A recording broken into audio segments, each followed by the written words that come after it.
Amin'ny fofeny fitiavana no hiarabako ianareo rehetra ato anatin'ity chaîne ity ary ny zavatra ataontsika moa dia mbola tsy miova, tsy maintsy mizara ny zava-misy satria ny zava-misy dia tsy maintsy zaraina. Ity voalohany ity moa dia zavantranga teny Ambatoroka, nisy jolahy tratra saiky hamaky casse point. Jolahy roa ny rongo basy no tratehaky ny mpitandro ny filaminana ny Androany Maraina teny Ambatoroka raha saika hanafika casse point. Isorana foana moa ireo mpitandro ny filaminana izay tsy mitsahatra manao ny asany ary mitandro ny filaminana indrindra miaro ny vahoaka sy ny fananany. Tompoko vavy sy tompoko lahy, mialohan'ny hidirantsika amin'ny resaka izay ataontsika moa dia mbola toy ny mahazatra foana abonné vetivety alohan'ny chaîne antsika ary asio j'aime ny vidéo, indrindra apetraka kely ny komantera. Ndeha aloha hidirantsika izany fanaovana abonnement izany mialohan'ny herisoantsika amin'ny filazana ny zava-misy. Ndao ary tompoko lahy, ndao ary tompoko vavy.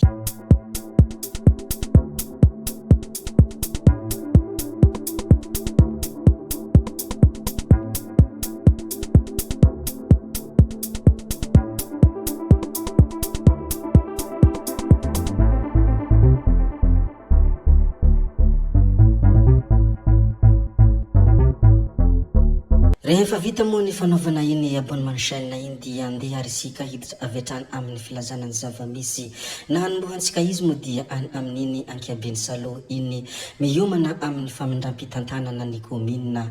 Hazakazaka na raha ny Gomabe mamakivaky tanàna no nohentina nanokafana ny lanonana famindram-pitantanana eo anivon'ny commune Ambonivohitra Ankiabeny Salo ny androany 4 febroary 2024. Ny tamin'izany hazakazaka na raha ny Gomabe izany moa dia ny ben'ny tanàna Armand Diledis no nitarika izany.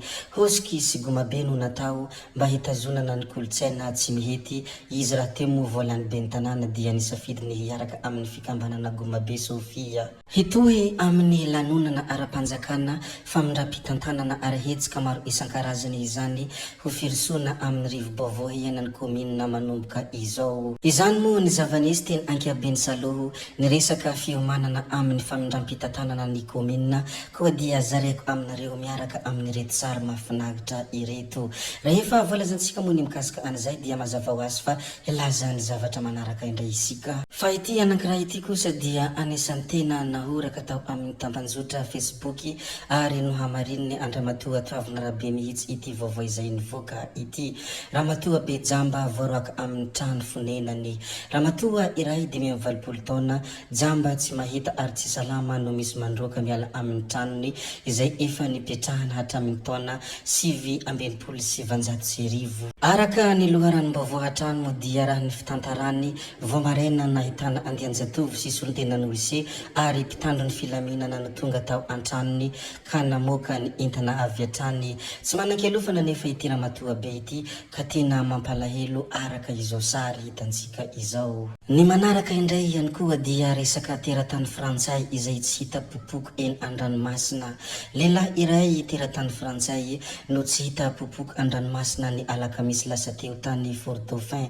Raha ny fanazavana dia tokony handray ny sidina tsara dia izy tamin'ny 2 ora tolakandro izay miainga ao Fort Dauphin hihazo any Antananarivo. Rehefa tsy tonga izy dia nataony fikarohana ka tamin'izany no nafantarana fa tao amin'ny torapasika Libanona izy no taingina kayak Voamaraina kanefa tsy tafaverina an-tanety. Raha ny vaovao hatrany moa dia hita faty ny alahady teo ihany anefa izy. Izay moa ny mikasika ilay teratany frantsay tsy hita popoko teny an-dranomasina koa dia zareko kely aminareo ato izay mpanara-baovao sy mpanaraka ny zava-misy. Dona kely zay le filininy zany kely hoy mpanakanto Rabosa. Nafonja ny hafatra izay nomeny, nafonja ny hafatra izay nambarany. Tsy voahozina hahantra ny malagasy fa rehefa misy ny finoana arahanasa dia tsy maintsy tratra ny tanjona. Napetraka atsika ny fanahy mba hanatratrarana ny fahalovantena ara-tsakafo ka tsy maintsy ataontsika ny fomba rehetra hahatanterahana izany. Nanambara moa izandry kely fa ny fepitoam-piasana voalohany dia nametrahantsika ireo fotodrafitrasa manankiaiko vahoaka. Ity faharoa ity kosa dia ataoko fampivoarana ny fari-piainan'ny vahoaka malagasy tsy ankanavaka indrindra ianareo tantsaha. Koa ny roso tamin'ny fizarana ireo hanampamokarana isika hentina hanohanana sy hampitombona ny vokatra indrindra fa ny voka-bary amin'ny alalana fizarana ny masombolo ho an'ny vary safiotra. Mizotra sy mirindra ny fanatontosana ny tetikasa napetratsika mikasika ny fanavoazana ny fambolena indrindra fa ny fambolem-bary 10 ka hatramin'ny 12 taona isaky ny hektara no vokatra hotratrarintsika raha 4 hatramin'ny 9 taona izany ankehitriny. Izany moa anisan'ny hafatra sy teny izay nambarany filoha izay tena mitepo ho an'ny mpiray tanindrazana aminy. Ity anankiray ity kosa dia resaka lehilahy naratra rehefa nifanena tamin'ny kangoroa.